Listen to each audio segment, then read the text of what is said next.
Well, I'm Jack Metcalf. I don't have a lot in common with Walter Hook when it comes to art, but we're both Montana artists. I currently teach at the university in the School of Art. I teach drawing, printmaking, and one art history course every once in a while. In addition to that, I have an alternative art space in Missoula called Real Good Art Space. I work with younger emerging artists on projects that they normally probably wouldn't have the space or the tools to use, and we kind of make their dreams come true in sort of kind of way. This is kind of like one of my title block for my website. A lot of times, a lot of my work is based in printmaking. I like a lot of different printmaking processes. Printmaking deals with the multiple, any kind of technique that you can make more than one of something. This piece in particular, I use a couple different processes. This is a relief print of a cat. It's like a stamp. It's hand carved. I'm carving away everything that's white, inking it up and pressing it onto paper.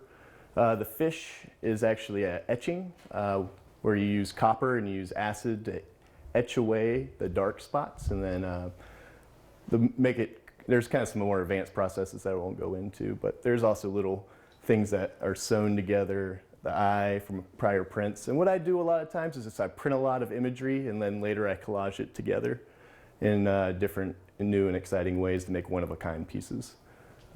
This too shall pass is one of my favorite quotes. I guess it's historically known for it can bring the proudest man down and it can make the poorest man happy, because everything's temporary, everything's subject to change. A lot of my themes in my work deal with time and things passing, new things becoming old, things that are ephemeral. And I'll talk a little bit more about that as I go along. This is me as a child. One of my favorite games as a child was looking at objects in my surroundings and trying to guess how tall they were. And I would go around with a ruler. I'd be like, I think that plant is 18 inches. And I'd go up and I would measure it. Later, I would measure the circumference of trees. I don't know. It was just kind of a game. I like games, I guess. I guess I was always a very curious kid. My father was a naval captain, so I traveled around quite a bit, always living in coastal cities around the U.S., from Hawaii to California, North Carolina, South Carolina, D.C. And he went into the reserves, and I grew up mainly in Georgia. He ended up being an engineer for GE. As a youngster, I always wanted to be an architect, so I went to undergrad for architecture. You'll see probably some things in my work, my later work, that still have some architectural elements. In architecture, you study planned paths and how, I guess you can call them spectators or inhabitants, interact with their environment. You're thinking about the space as a whole and how people interact with those spaces. I went to school at Savannah College of Art and Design for undergrad for architecture. After I graduated, I became pretty disinterested and kind of bored with architecture. You always have clients and you're never doing what you want to do. You're always trying to please other people. And then I kind of went out on my own and I rented a house with a studio in the backyard on an island called Burnside Island off the coast of Georgia. And I just went into art full time at this point after studying architecture and doing architecture for a bit. This is a house I really loved. Did a lot of drawing there. This is me inside my studio cleaning a brayer for relief printing.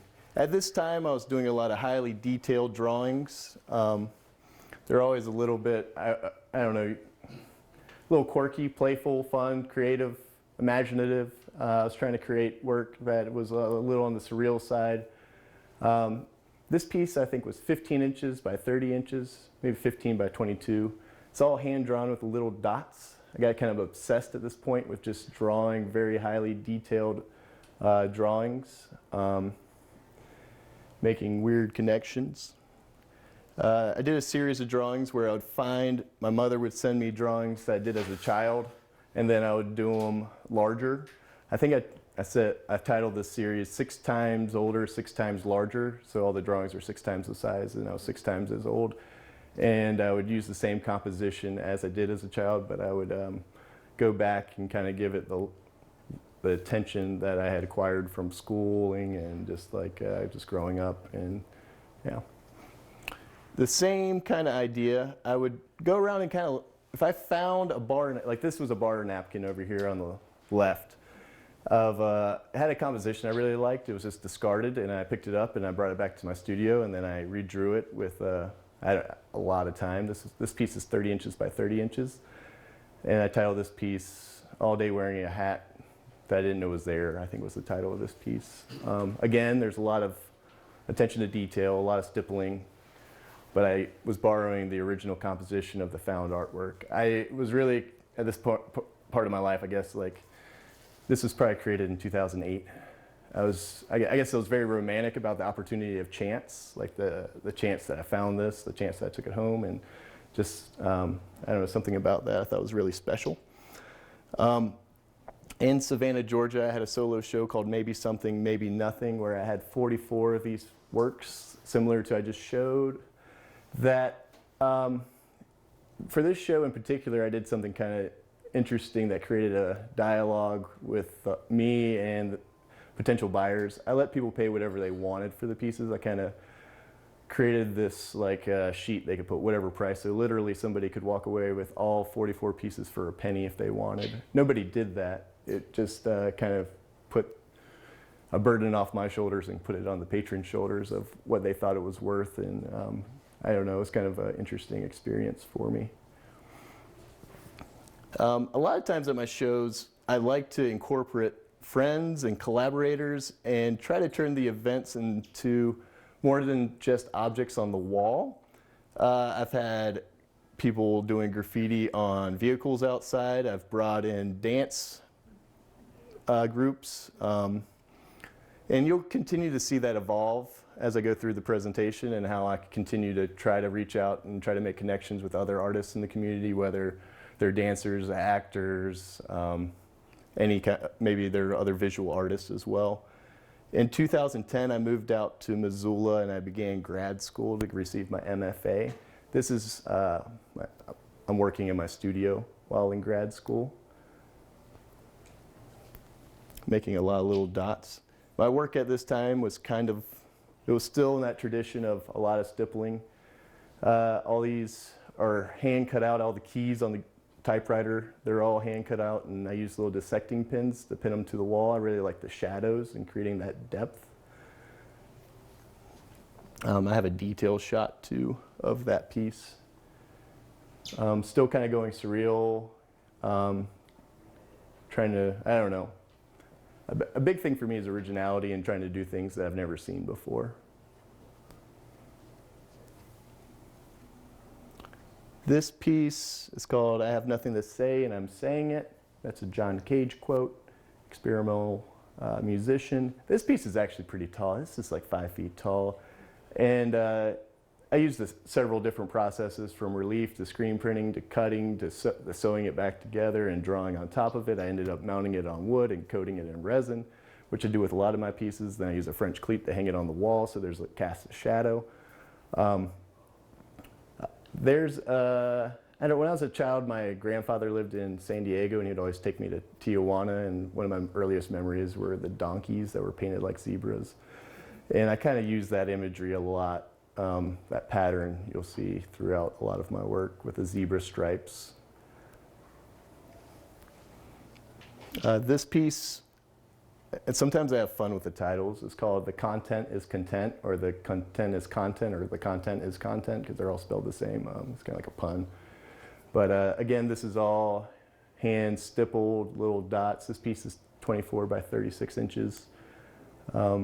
I don't know, I'm really like interested in a handshake for some reason. It's a greeting as a thing you do with your friends or someone you just meet.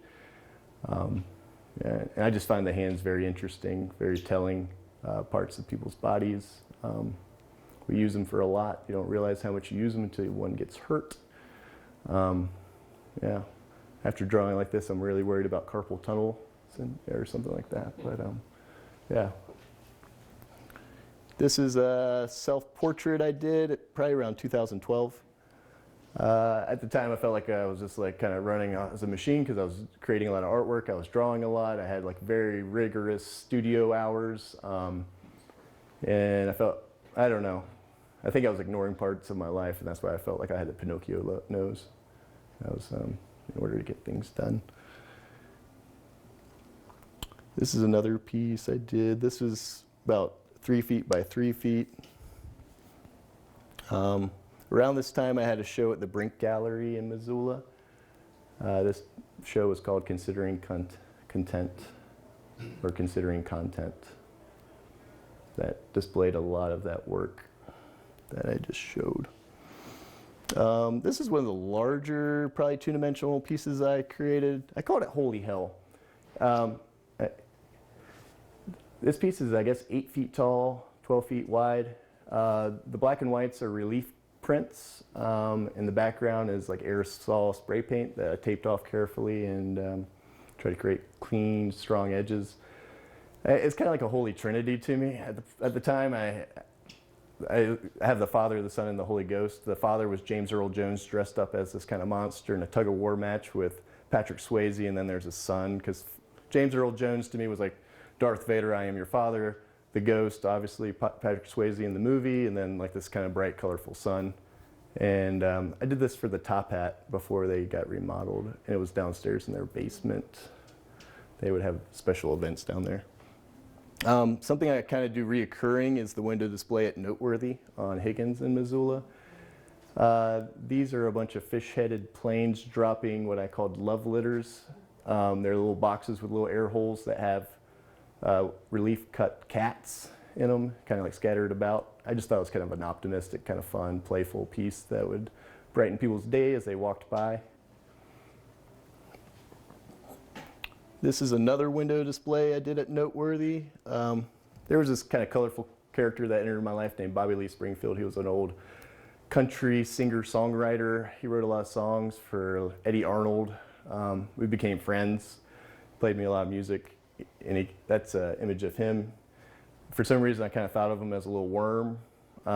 So I kind of created this large relief printed worm. And how I printed it, I did it in sections. I made like one 90-degree turn, then I printed a bunch. I made one straightaway, printed a bunch, made one little tail cap, printed it a bunch, and then I kind of put them all together, mounted them on wood, and cut them out to make kind of almost like a set piece. I called this et cetera, and then there's these little flowers that got kind of pulled up out of their pot. I don't know, they're smoking a cigarette. I thought that was kind of funny. But another piece I did for their window, I don't know if I took a picture of the whole piece, but these were the images. They were kind of the same way, kind of like a set design. I called these road sodas. It was kind of like just a pile of cans in their window. I don't know. I had a friend that called a beer road soda. It's a horrible thing, drinking and driving, but I just thought it was kind of comical. But and I also kind of thought it was funny to have a big pile of cans in their little fancy window. It's just, I don't know. Sometimes I like to poke fun at people a little bit. This is another piece that was kind of like a sci-fi piece I did for their window. This was it in my studio before I brought it over. I had a lot of crystals, space, aliens. One organization I do a lot, I donate to on a regular basis is the Montana Skate Park Association. A lot of my friends are skateboarders and they have benefited greatly through skate parks growing up. So this piece actually carved into the skateboard deck, and then I kind of rolled it up. In Russian that says, "I'm just not that into you." And it's like one of those Russian stacking dolls. Again, I don't know, I thought it was funny. And then I did a kind of a sexy Burt Reynolds edition. This one has like faux fur at the bottom. And I've done a few others I couldn't find images of. A big part of my thing is kind of spectacle and having a party. When I first moved here, I got involved with the Missoula Art Museum, and I helped plan their Artini events, which happened on the third Thursday of every month. The aim was to bring in a younger demographic of community members to get interested in art. And it wasn't to initially make money off of them, but maybe when they got older and they got richer, then they would be like, oh man, I remember the Missoula Art Museum being really cool and I want to donate all my money to them. So I started planning all their events and bringing in bands and having piñatas and break dancers and kind of like young, hip fun stuff. This night was at the Missoula Art Museum. It's called Iconoclash. People were invited to bring in bad paintings or thrift store paintings or found paintings, and a team of artists, all wearing these lab coats, were instructed to make them better. So that's me right there. Somebody came in with this painting, and they wanted a bald eagle kind of on this guy's head and lasers coming out of eyes, so I did all those things for him for a small fee.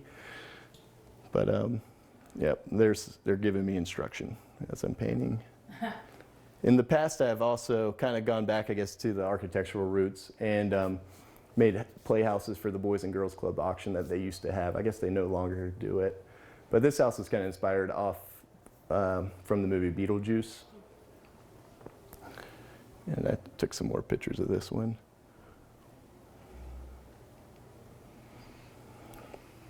And kind of wallpapered the inside with some of my relief prints.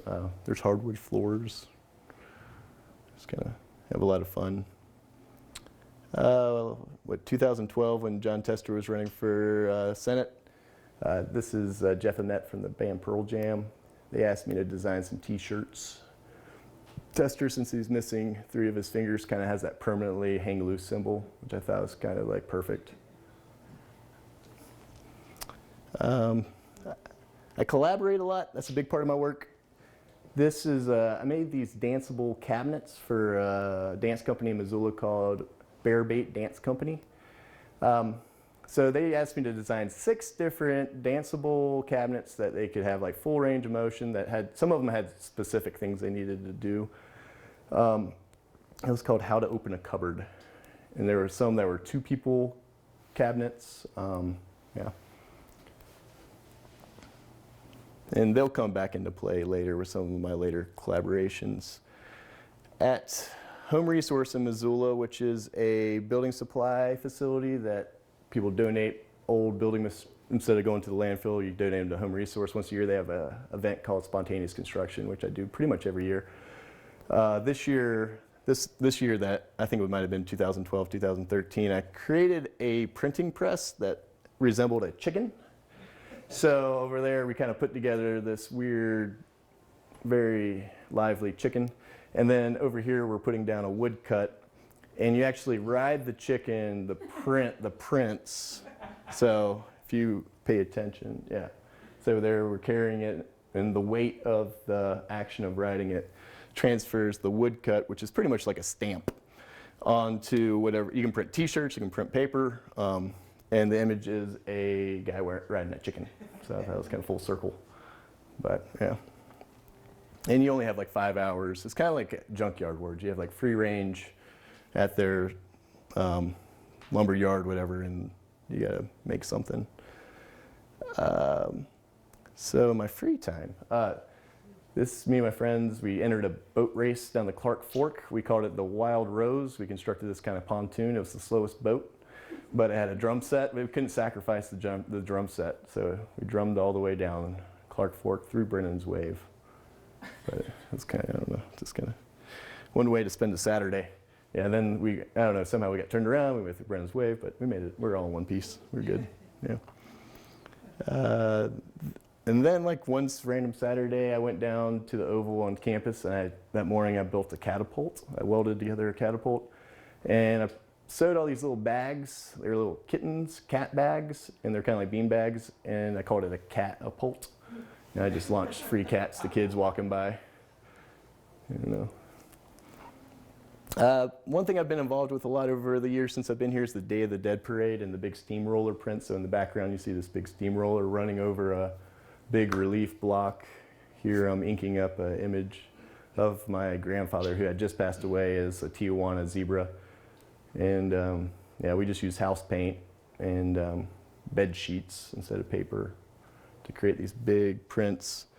A year before that, I think I did this big white tiger on a bed of roses. Yeah. It's a great opportunity to make large prints.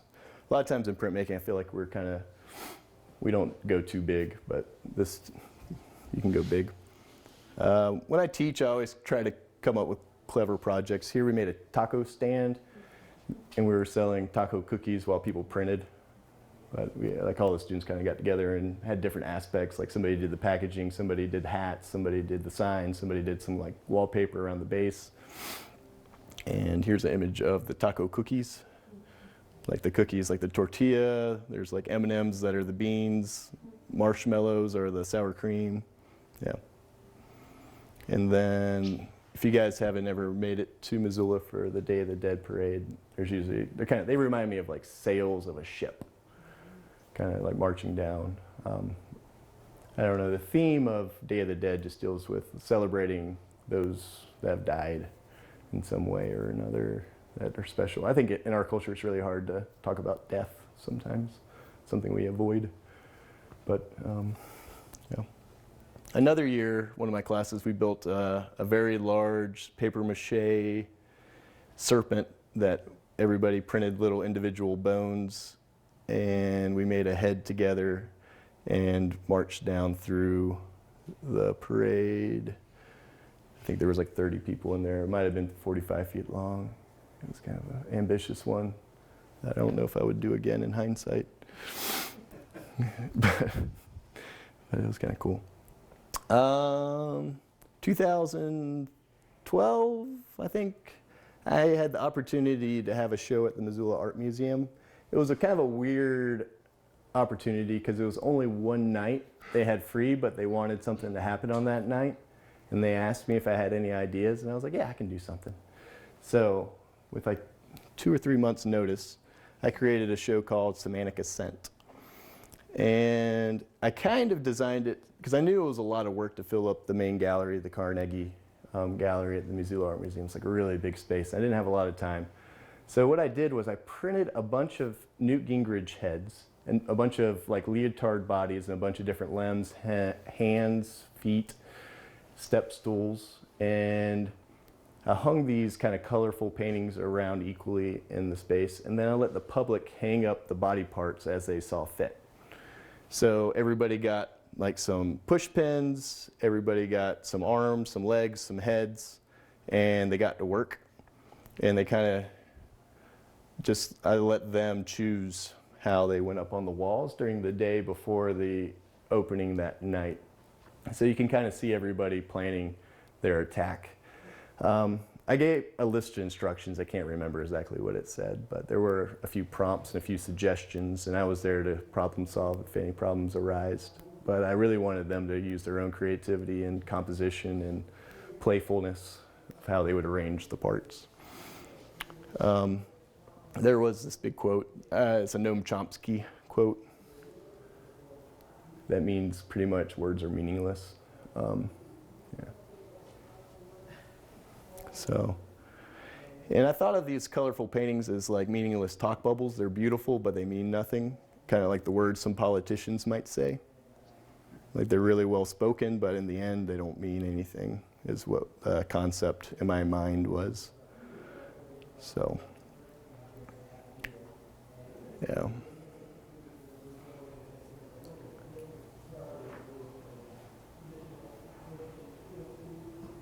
So entering, that was the actual wood, the blocks that I painted white, then rolled up in black ink and mounted on the walls, kind of like a title.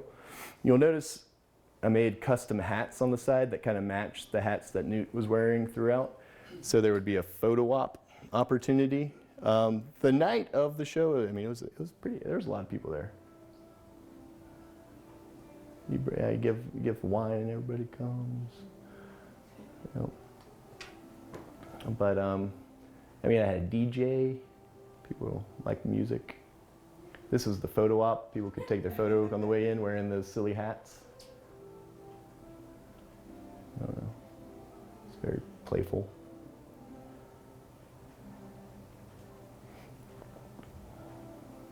The band The Best Westerns played later in the evening. Again, that's kind of me like reaching out to find multifaceted kind of ways to entertain, keep people there, have fun. The first 100 people got these 3D masks. They had 3D goggles built in, so if you look through them at somebody, it kind of pops out a little bit. Downstairs at the Art Museum, we were printing t-shirts, relief blocks. These were some of my students that I was teaching in a relief class. I don't know what this is. This is just something fun I do. Every once in a while I'll make these little things called GIFs, just like from things on the internet I find. I just like kind of collage them. I don't know why I put that there. But at this point, I don't know, in my free time, I get to my studio. I was working on this really long drawing. It was like 30 feet long, 42 inches wide, highly detailed drawing. Yeah, I don't know. It's kind of like a journal of sorts. I'd just work on it here and there. Here's the detail of just all the little dots that went into it. I never got a really good photo of it, but I kind of liked it. It was a piece, there's this actress named Zoe Deschanel that I kept on like seeing everywhere on TV and in movies. She kind of got on my nerves, so I made a scroll of her. I did a relief print, printed it on paper, and just did it over and over again. And then if you stepped on that box, it turned on the paper shredder and just kind of slowly like made her disappear. I don't know. Yeah.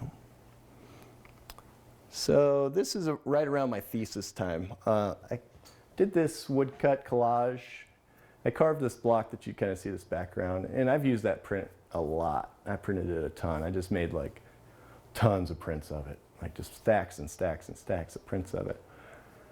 In preparation for my MFA thesis show called Asynthetic Spring, I even printed on fabric and I made these costumes. You notice the costumes even have like little gloves built in. And then I built this pretty large set. This happened at the Crystal Theater. And I guess there's a scale of what a normal individual looks like. And I built this set. And these are the costumes when they were finished. This is kind of prep before the show. It was a one-night only event. And I collaborated with the Bear Bait Dance Company again. And those are all dancers. And the whole set and the crew, this is everybody. Everybody was an actor or a dancer pretty much. So there was attendants, there was little stations set up, so everybody had these conversations with people. They were all scripted. It was kind of, it was interesting. I had somebody play myself, like I was upstairs watching, and Jeff Medley, a local actor, was playing me, and he was answering all the questions people would have. Going into the event, I kind of planned everything. Like I knew like people were going to wait in line. I knew there was going to be a lot of people, so there was going to be a really long line. And there was like a door guy, then there was 3 greeters, and then there was a merch table with 2 people, and then there was an artist and his 2 assistants, and then there was a photo op. Then you had to wait for a number to be called, and then this person would let you in, then you'd go have this experience in there, and these people would be dancing, and then you'd leave and you'd get a custom fortune cookie on the way out.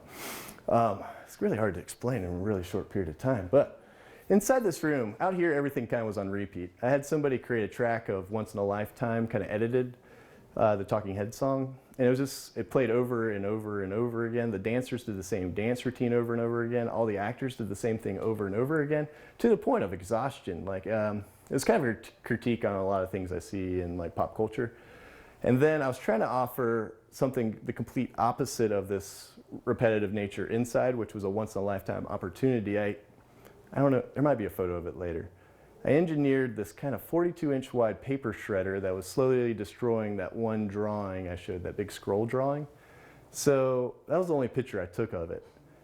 So I was kind of hoping people were having this unique experience inside of that little room that no one else had, because when they were in there, they were having this one moment with a drawing that's never been seen before.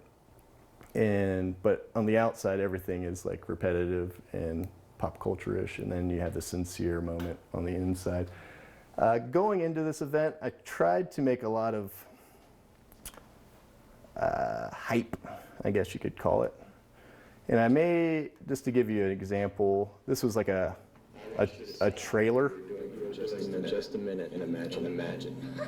Just like you. So there's Jeff Medley playing myself.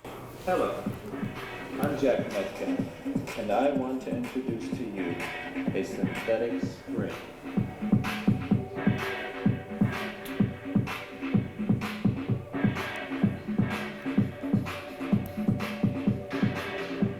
A synthetic spring is a one-night only art project coming to you in Montana on April 18th at the Crystal Theater.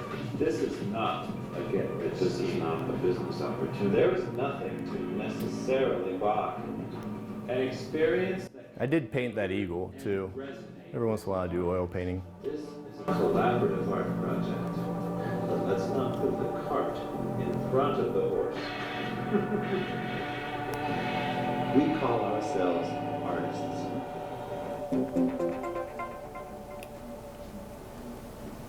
So, then let's do that.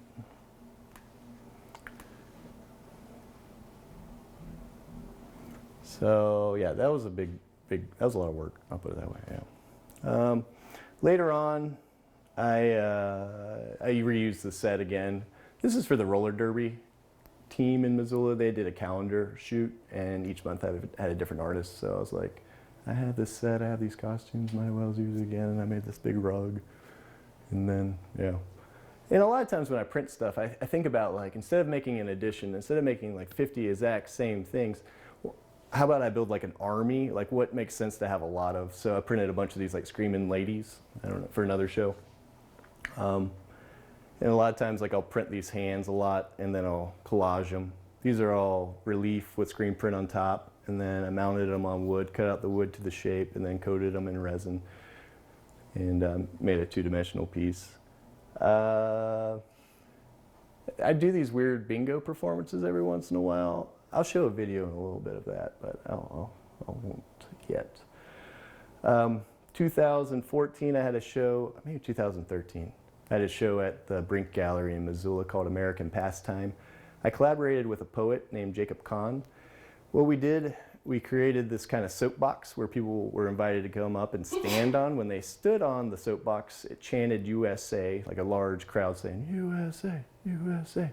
And then on the teleprompter, there was a script that was rolling. It's like a poetic political speech that people were encouraged to read from. And it opened up some areas of like fill in the blank, like it would prompt you to speak your own opinions. But it was poetically written. This also over here, you kind of see these people in their cubes. I made these little repeating GIFs with poetry being said in the background, so people could have like a private moment in these little private theaters of sorts. And I think I'm going to show a video of that because, yeah, this was 2013.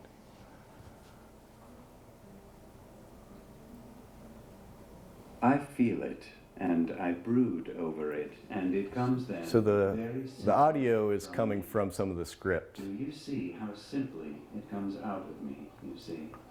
I feel it, and I think about it. So there's and the then- soapbox, and I know then it is microphone, a simple thing. teleprompter. Why are you always saying then it is a complicated? A lot of my work, I feel like I try to engage the public, the audience, try to shift them from being spectators to participants, Simple thing. Yes. whatever age they are. You see that this is a simple. We had corn dogs at this one. Everything. Why then should you make of it a complicated thing when it is a simple thing? Do you see now that it is a simple thing, this thing? Why do you make everything a complicated thing? You see, this is a simple thing. Everything is a simple thing. You make everything a complicated thing when everything is a simple thing, do you see? It is a simple thing. You say that it is a complicated thing, do you see? Everything is a simple thing. That is certain, do you see? That is certain.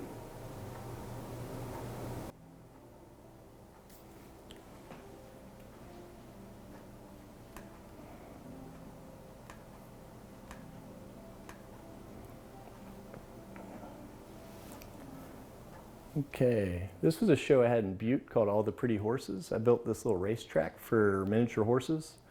And my friend Jeff Medley, again, he played a racehorse announcer named Percival Limburger. And kind of made it this exciting. When they like asked me to have a show in Butte, I was like, man, what do people in Butte like? And I thought, gambling. So I let people gamble on these mice we called horses. And they had clever names like Merrill Squeak and Mice Tyson. And yeah, I had originally thought they would be wearing these costumes, but they could not stand them. So They just were on pedestals.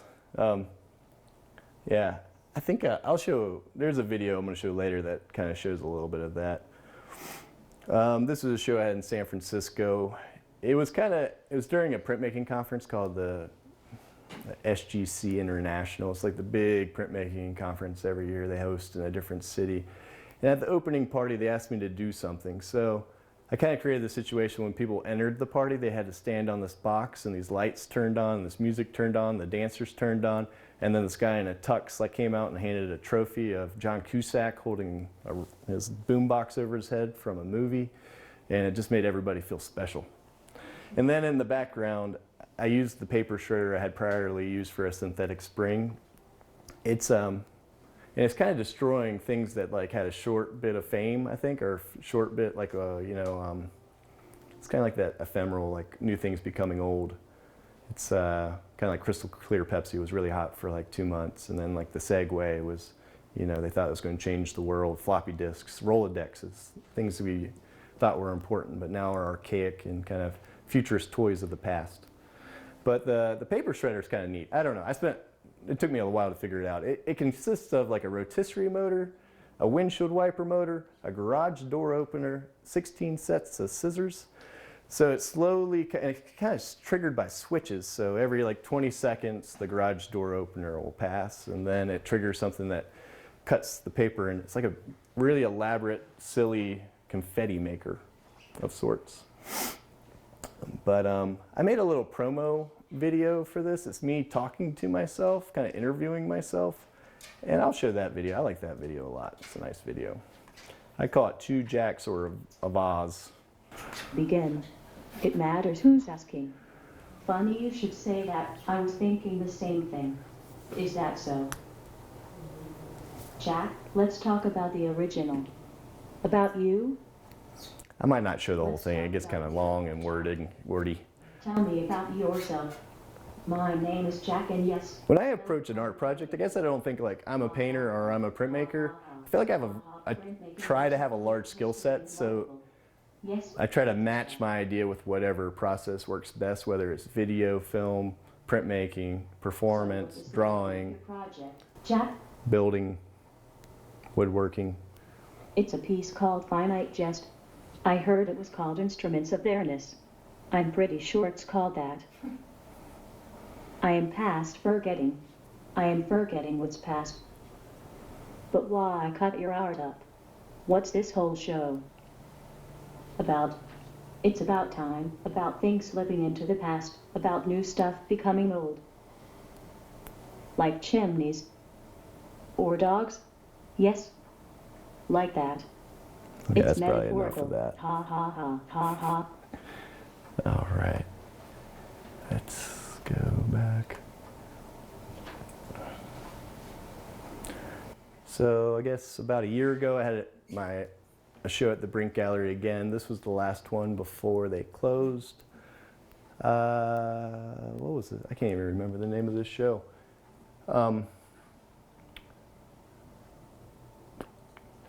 But I made a bunch of lamps, pretty much, that looked like houses I had lived in. They're kind of stripped down, deconstructed, abstract versions of different houses, apartments I lived in since I was a child. And it was in a collaboration with another professor at the university his name's Steve Krutek, and he did the pieces on the wall. But the gallery is kind of scattered with these little lamps, houses, and I made these little mountains as backdrops.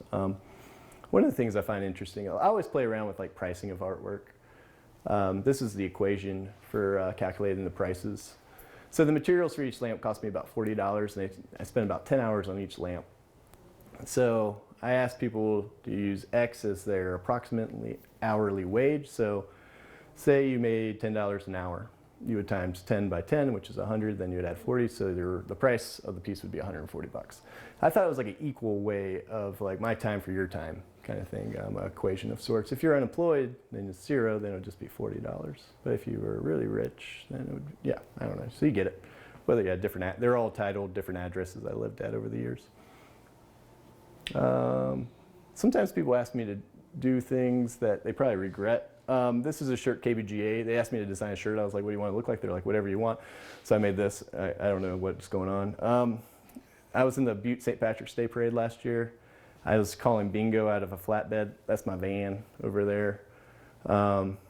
And they could win a mermaid, so people were encouraged to play bingo following us through the parade route. Everybody's cards were the same because I printed them like a relief block, and nobody won the mermaid. But after the bingo event, like people were playing bingo, and this was kind of in the end. It was a 2-person rainbow outfit. I just thought it was hilarious. I don't know, just like yeah, because they were walking around but not together all the time. I don't know. Last spring, I did this little piece in Portland at the SGI, Southern Graphics Council International Conference. It's called Reproduction in the Digital Age. It's kind of a play on Walter Benjamin's writings. I was trying to think of like how printmaking can be unique and precious, and I started thinking about like multiples and when multiples are like special. And I thought about identical twins and how like they're multiples of each other and they're like identical and they're same, but they're kind of rare. It doesn't happen a lot. 1 out of 67, I think, or something like that. It was actually more common than I thought before I did the research. And I kind of set up a kiosk in this area of the school where there's a video playing, and these guys were all for sale. But it was really hard to buy them because it's hard to put a price on a baby, I guess. I don't know. Yeah. I don't know. I have a kid, and I think about kids a lot and how precious they are. But the video was, I'll show you a little clip of that. So these. Hi. Hello. This is my brother. This is my brother. By me. By us. One of a kind, yet kind of one. Together. Priceless. Together. Priceless. Precious. Because we are multiples. We are twins. 1 out of 67. That makes us unique. That makes us rare. All right, so it's kind of thinking about printmaking, I guess, in abstract terms. Probably thinking too much about printmaking. This was another bingo performance. Yeah, I'll talk about that in a little bit. This piece I collaborated with a poet. She wrote a book called Paper Thin Canoe, and she needed some cover art, and I created this piece for the cover after reading her book. And there were some story passages about these 2 young brothers that were growing up, and one of them had a book bag that looked like a frog, and the other one was jealous. I don't know, but kind of related to the story. This is a set I built of poppies for a theatrical performance that dealt with like kind of a femme fatale kind of figure, and I think of poppies as being something beautiful but also potentially dangerous or deadly, as being opiates. Yeah.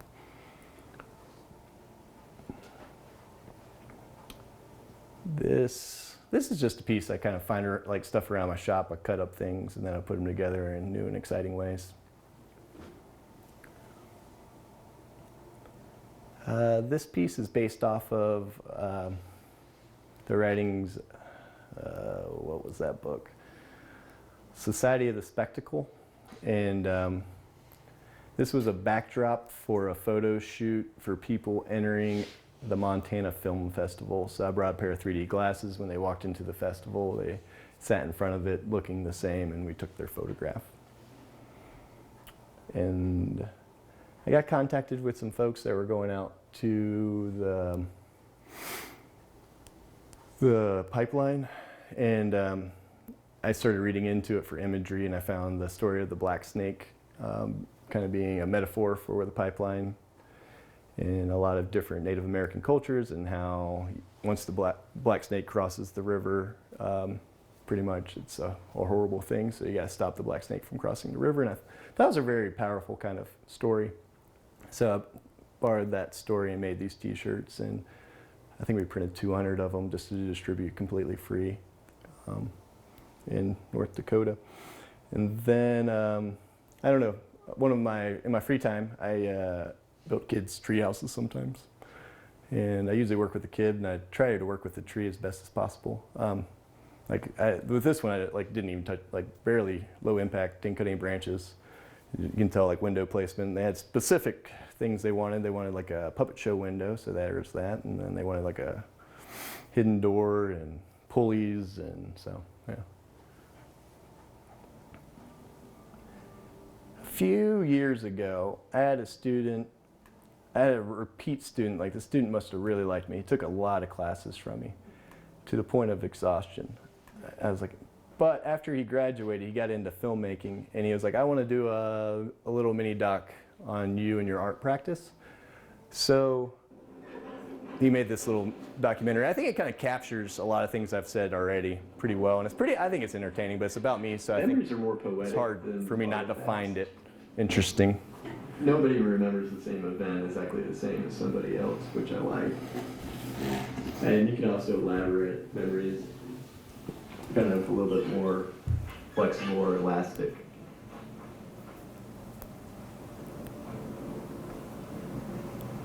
But real good is my studio space / gallery / event venue of sorts. It's really open to interpretation. A lot of people that deliver pizza here or walk by, they're like, what do you do in there? And I'm like, I tell them I make weird stuff and I do weird things.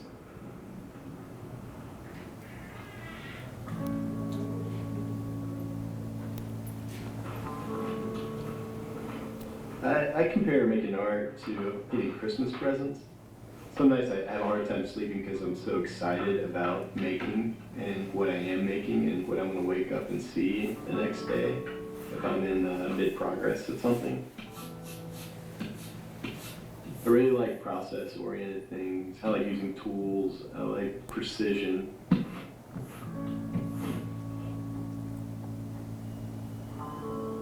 When you work hours and hours doing something, you get in this meditative zone, and it's euphoric. It's one of my favorite places to be. It's in the zone of creating and just making. I have an interest in pop culture, and I do poke fun at pop culture. I try not to make fun of people per se, but I like to make fun of the world we live in. I wasn't really satisfied with just printmaking. I didn't want to have so many restrictions. I really like being fearless. I really like coming up with ideas to make printmaking work beyond the edition. And that's where I kind of find myself now, is just trying to think of ways that make sense to use printmaking as a tool to create these events or create environments, or some way to use printmaking in a more contemporary fashion. To me, that's refreshing, to find ways to insert what I do in other formats.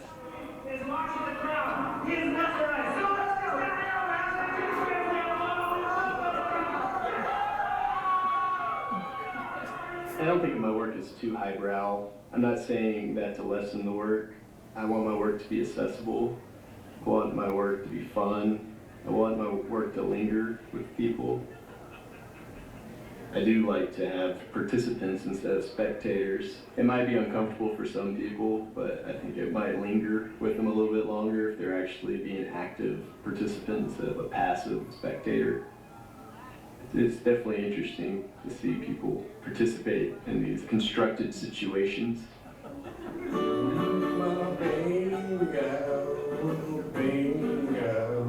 Nobody's ever died to me. Bingo. Oh man, this one is for the record books, folks. We got a 069. Alright, so when you win, you usually say bingo. Does anyone have bingo? So we have 4 winners. Can you spin the wheel to see what prize our 4 winners have won? Surprise! Oh, can you peel that back, my friend?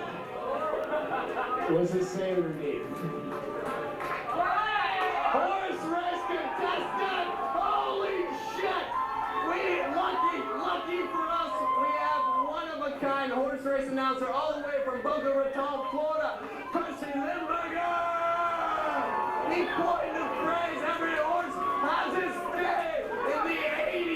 3 to 1. We use it even today. Percy Limburger. Hey everybody, my name's Percy Limburger. I'm on the top board. I'm excited to be here tonight.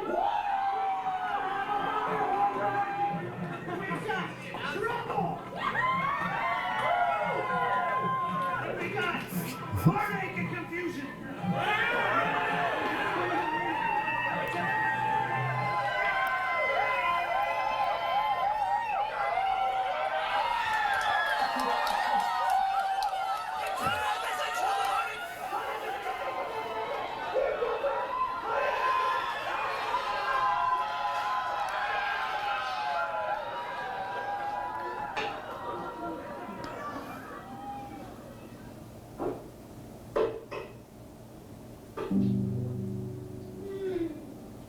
Prior to meeting my wife and having a son, I had a really great studio ethic. I would be there 9 o'clock every morning and I would stay to pretty much 3 a.m. every night. And I slept only 4.5 hours and I would take a break to go run. I did that for years. Things have changed since I had a kid. I can't be that selfish anymore. I really like spending time with them.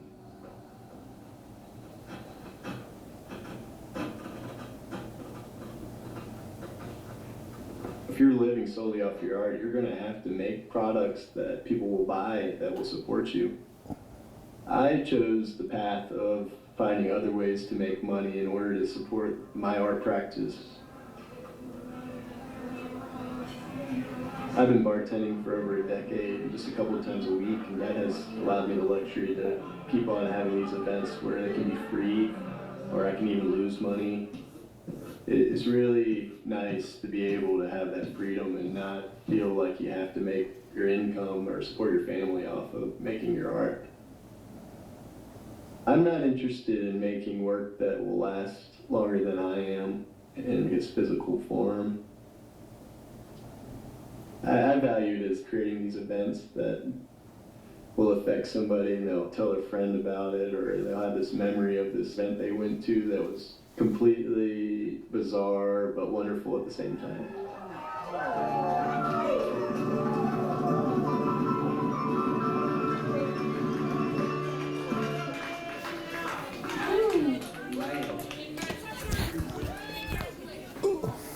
All right, so that's that. Then I don't have much more, and I think I'm running out of time. So I don't know if I want to even talk about this, but I did run for public office this fall. I was running for Justice of the Peace. I have a lot of friends that are public defenders in Missoula County, and they were a little concerned about who was appointed to the interim position because they were a parole officer for 20 plus years.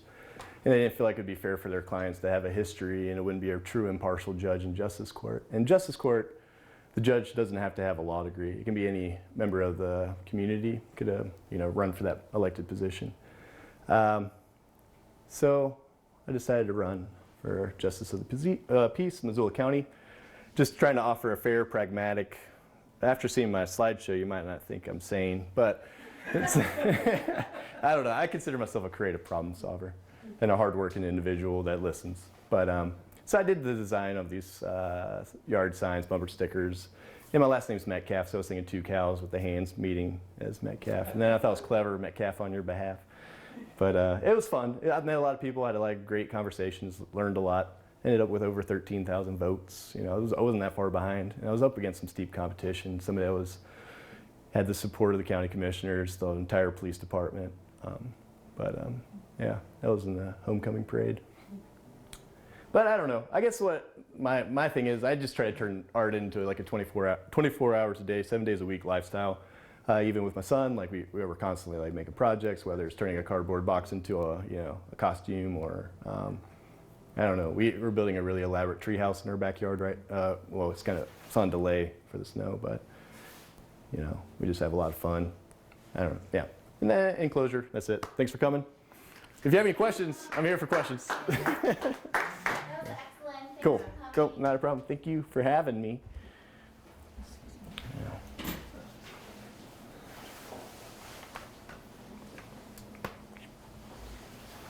Jack, I think Walter Hook would love to know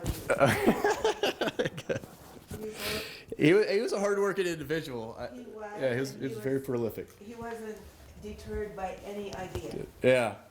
And, you know, I used to have this problem, like even bartending. I hear people like say, "Oh, I want to do this," and they never do it. You know, and that motivates me. Just. I hate to say it's cheesy. It sounds like a Nike ad, but just do it. You know, if you have that idea, just yeah.